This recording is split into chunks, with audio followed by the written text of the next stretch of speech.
This is Time Signatures with Jim Ervin, a podcast and radio program presented by the Capital Area Blues Society in Lansing, Michigan.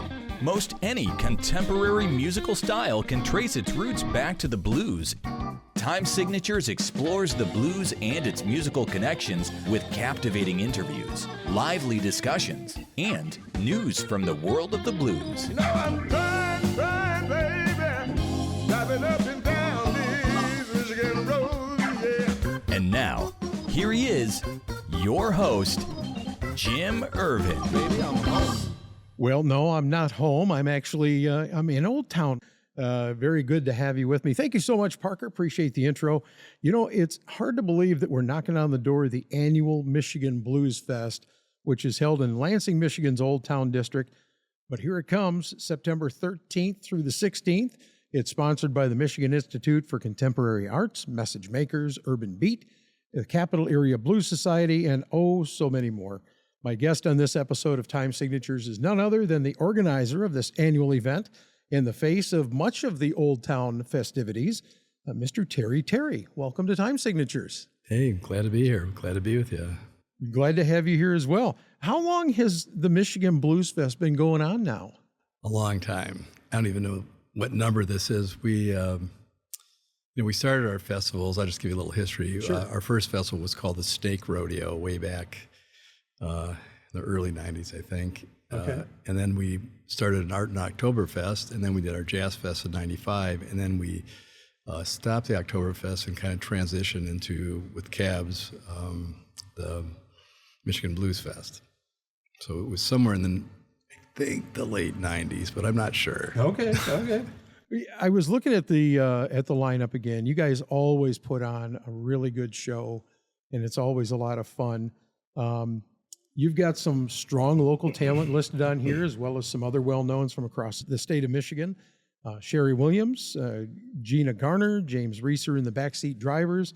And is it, I want to pronounce this right, is it Asamu Johnson? Yep. And He's I think they're out of Grand Rapids, I believe. Grand Rapids or Kalamazoo, I'm not sure. Yeah, and I have yet to see them play.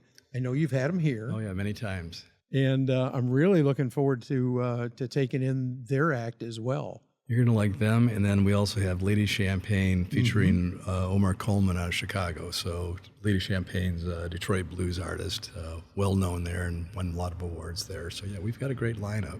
It's going to be a good time. And I love the draw to Old Town because it's so historically relevant to the history of Lansing. And it's truly wonderful to see a revitalization that has taken place in this part of town. Well, you know, we started the festivals in part to trigger all that. You know, MICA's mission, the producer of the event, the Michigan Institute for Contemporary Art, has always been to serve as a catalyst for community transformation by providing quality arts programming, like BluesFest, Michigan BluesFest, Jazz Fest Michigan, and now we're adding a Funk Fest. And then, but we've, made the focus and the approach to be a diverse community gathering. So Yes. we have multiple stages. People kind of have to walk around. You can't plop down and be in one spot, but that's intentional. So we do it so that people can walk around, meet old friends, make new friends, and see what's going on here, see the buildings, see the shops and whatnot, and kind of get the whole community really popping. Well, and that's one of the things that I enjoyed watching last year. I'm a people watcher, and it was fun to watch when one would end up here at the corner of Chavez and Turner, and as soon as one would end, and it'd run down the hill to go down to the river stage, and some of them came up here and they went down to the other stage down by Meat Barbecue. And it was like a steady flow all afternoon and evening. Right, and then we have pretty much nonstop programming inside Urban Beat as well. Yes. And this year we have a great art show at MICA Gallery. So we're featuring 10 artists, all founding artists of Old Town. They were great artists at the time because Old Town was really kind of reborn through the arts. Handful of artists. We had some art galleries and shops and whatnot.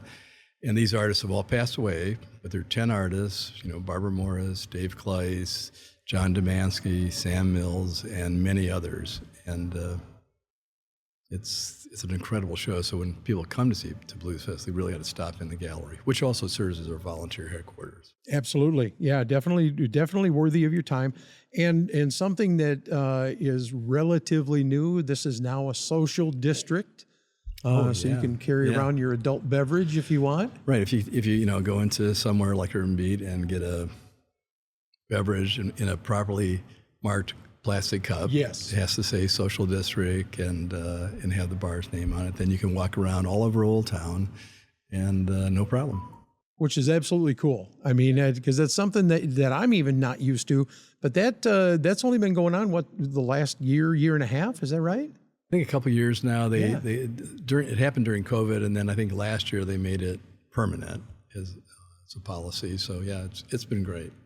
Terry, I love the requirement that you put on all of the bands that they must bring one completely new song to the stage for their performance. Now, how cool is that? And how did this tradition start? Well, so I come from an improv tradition personally, but early on, just decided wasn't the first festival, but one of the early festivals, we said, let's make ourselves unique and ask that each band do something for the first time for an audience. So whether it's an original song of theirs or an original arrangement, something unique that they've never performed before a live audience. So if you come, and we have 13 bands, you're guaranteed to, and you come to the whole festival, or 15 bands, whatever we got, 20, I don't know anymore. If you come, you're going to hear that many new pieces. You'll be the first to hear all of these, not just one song by one band, but all the bands. I think that's what is another unique thing about Michigan BluesFest. And to me, I think that it's kind of cool because I always look for that now when I go to hear somebody do their set, and they'll purposely say, hey, by the way, this is the song that Terry made sure that was original, and we're presenting it to you for the first time. And the crowd really responds to that. They enjoy it, don't they? It's good. It's nice to be the first to hear something that somebody does, Now, you've got two main stages, as we said, one down near the river, and then one at the corner of Turner and Chavez, and then you've got the smaller one down by Meat Barbecue. What kind of acts do you generally see at the smaller stage? So we partner with the School of Rock. So they bring their adult band and youth band to perform there.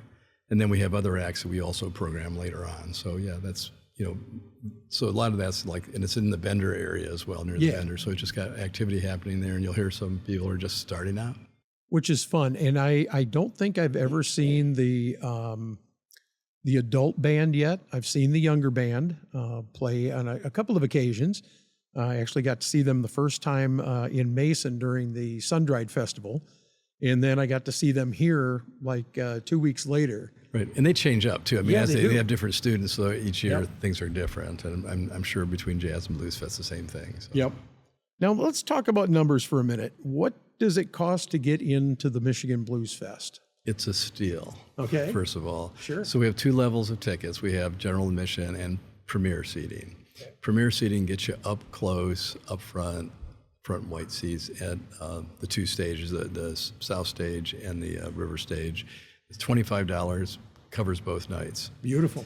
And otherwise it's $15 for both nights, so that's $7.50 a night, which is about, $2 a band or something. I mean, think what you pay a cover for anywhere else. Right. So, or you might go to a concert and pay $75 or $100 for a concert. So it is a steal, and it's necessary. I mean, it costs a lot to produce these festivals. Oh yeah. And we used to, MICA used to be able to generate a lot through beverage sales, but things have changed and we can't really do that anymore. So we rely on sponsors, ticket sales, and grants. And our costs have gone up every year, and our income has not. So we really rely on that. So look at it as a sponsorship donation. And you're donating $15 or $25, sure. And it's making a big difference to make this happen. So everybody in the community can enjoy it. Well, you hit on a key point that things have changed a lot. I mean, I know that COVID put a real dent in everything back in 2020 and 2021, and it seemed like last year things were really starting to pop. and people were coming out more. Now in 21, in 21, of course, you had the Root Doctor Band closing out their last time at BluesFest, and it was packed out for that. But last year, I really noticed an uptick in attendance. It did change last year, and this year at Jazz Fest, which just occurred, we noticed a big change even from last year. So I'm expecting a pretty good crowd this year. Weather cooperating, Sure. School's back. More people tend to come out to the festivals in the fall, and Blues Fest has been our best attended festival. So I'm anticipating it being the same. And I'm kind of excited to see the guys that play chess down here. Yep, They sit up at a table every year. I think they're called the Lansing Knights. They always come out to the festivals and they're playing chess. It's a great crowd that we've got that comes to the festivals. That's what I like about doing these things. We bring everybody out in the community. People get to make some new friends. Sure. It's fun. It's safe. It's interesting. So you've got lots of great music. You've got some pretty cool vendors we're going to talk about in a minute. What kind of food can a fest goer find here? Well, there are different restaurants in Old Town, from meat to Pablo's. But I think Ozone has a food truck here. I think there's a Mexican food truck as well. Ervin Meat will have a variety of burgers, brats, hot dogs, things like that. As they always do, right out here on the sidewalk, which is in wonderful. The patio, yeah. And then I don't know all the vendors, unfortunately. Okay, no, that's all right. I'm not trying to put you on the spot, but suffice it to say, there's going to be a little something for everybody. And it seems like meat always sells out, and then you got to clean up and take care of their crowd because they run out of food. Yeah, there's that.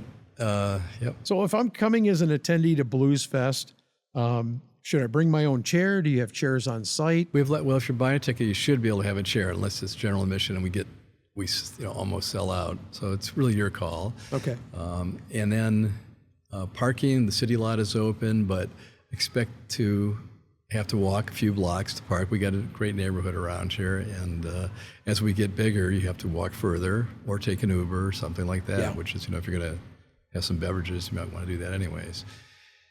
So, yeah, it's, we're looking for, and what's different this year is we have a 4-day festival. We're kicking off Wednesday night, band to be announced. Okay. But the kickoff is now Wednesday night, not Thursday. We're going to do a benefit on concert Thursday night. Most of those happen at Urban Beat.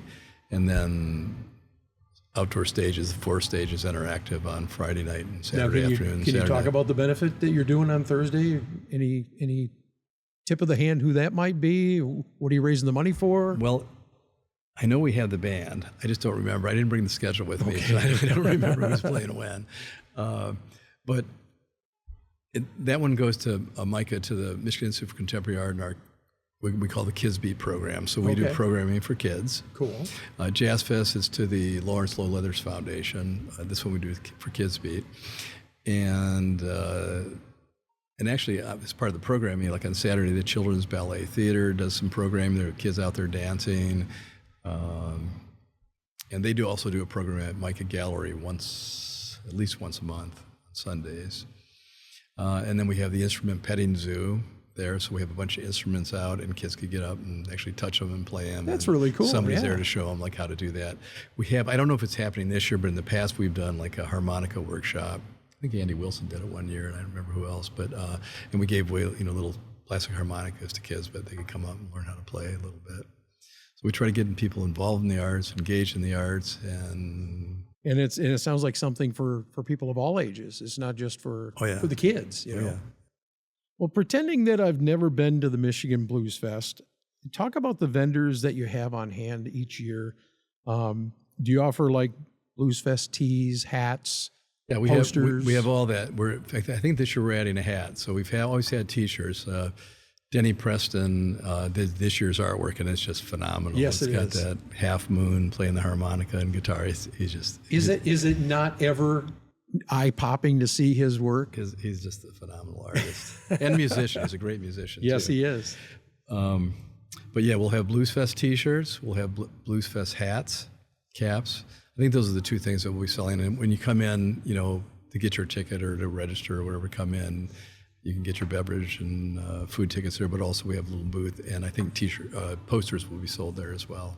And I think Danny's going to be one day, I don't know which day it is, it'll probably be in City Falls. He'll be there signing posters too, so if you want to get a poster with his signature on it. And I'm going to tell you, if you've never met Dennis Preston and you've never seen his work, you need to check it out. I mean, the man, his new, the napkins, what was that book?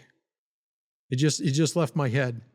It's his doodles on napkins. It's not the title of it, but he's been around for a long time, and I always look forward to seeing his posters every year to see what he's going to do new. You know? He's one of the nicest guys I know, and he's just fun and creative. Yes, he can do things like he has that hand-to-eye coordination that nobody else that I've ever met has. I mean, he can so quickly draw your portrait or a caricature or change it up. He could convert you into me and somebody else if you want to. I say, get to change that, Danny, and he'll do it. And you go, how did you do that?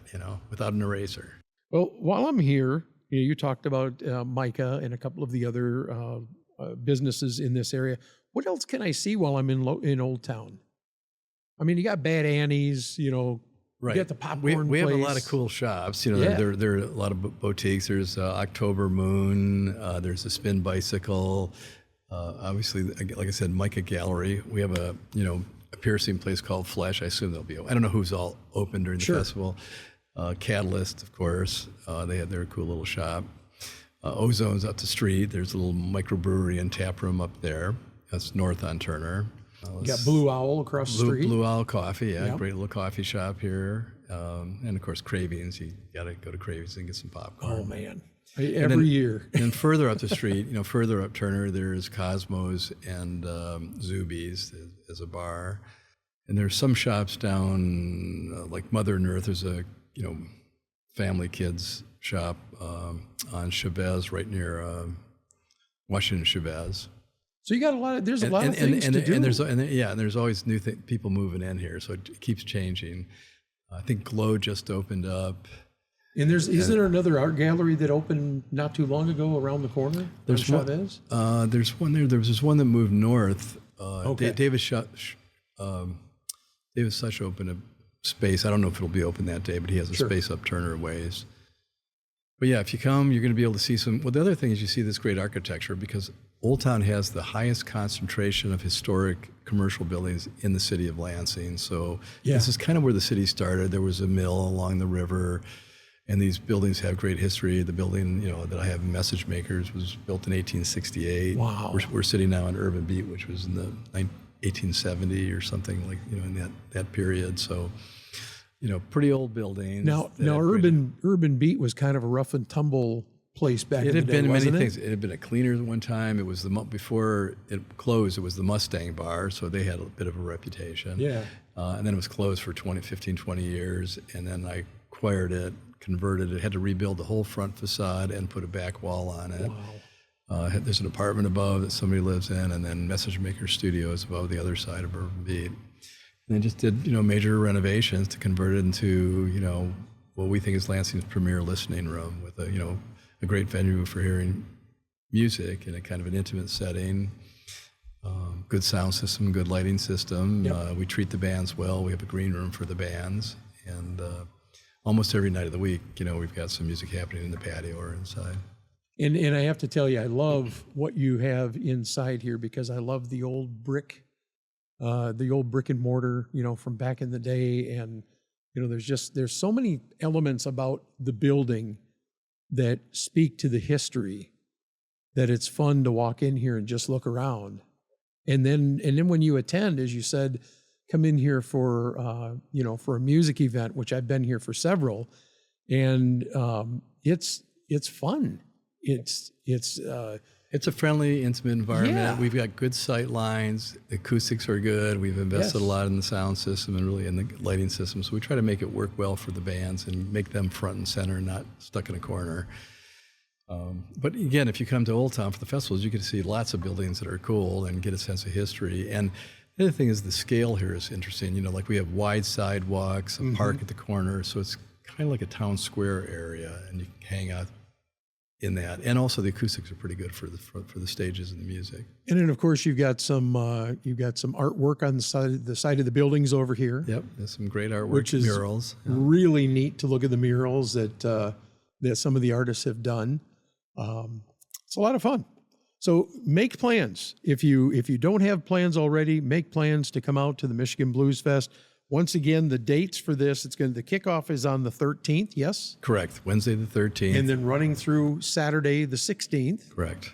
And it's going to be a great time, man. Lots of good music. Go ahead. And Friday and Saturday nights, we have an afterglow at Ervin Beat. So, we have bands playing those nights, but then other musicians will come up and jam with them. So that goes pretty late. It probably go to 1:30. So the last thing of the night, when you're through with everything else, come in, and it's limited seating. We can only get so many people in here, but sometimes it's the best part of the festival, when you mix these musicians up and they get going and they're having fun. Terry, it's a pleasure. Thank you so much for being a guest today. If you get a chance, you need to come out and check out Michigan BluesFest and Old Town Lansing. Check it out. It's going to be a good time. And as I said, thank you so much. Thank you. My guest has been Terry, the owner of Urban Beat and Message Makers and MICA. He's got his hands in a lot of stuff in Old Town here, but the revitalization that has taken place in Old Town is really something to behold. So we definitely look forward to coming down here and checking out, once again, BluesFest, the 13th through the 16th of September. That's going to wrap it up for this edition. We look forward to seeing you on the next edition of Time Signatures with Jim Ervin. This has been Time Signatures with Jim Ervin, presented by the Capital Area Blues Society in Lansing, Michigan. For more information on cabs, visit capitalareablues.org. You can find this episode and past episodes at lccconnect.org. The Time Signatures theme song, Michigan Roads, is used by permission and was written by Root Doctor, featuring Freddie Cunningham. I'm trying, baby, driving up and down these Michigan roads, yeah. Until next time, keep on keeping the blues alive.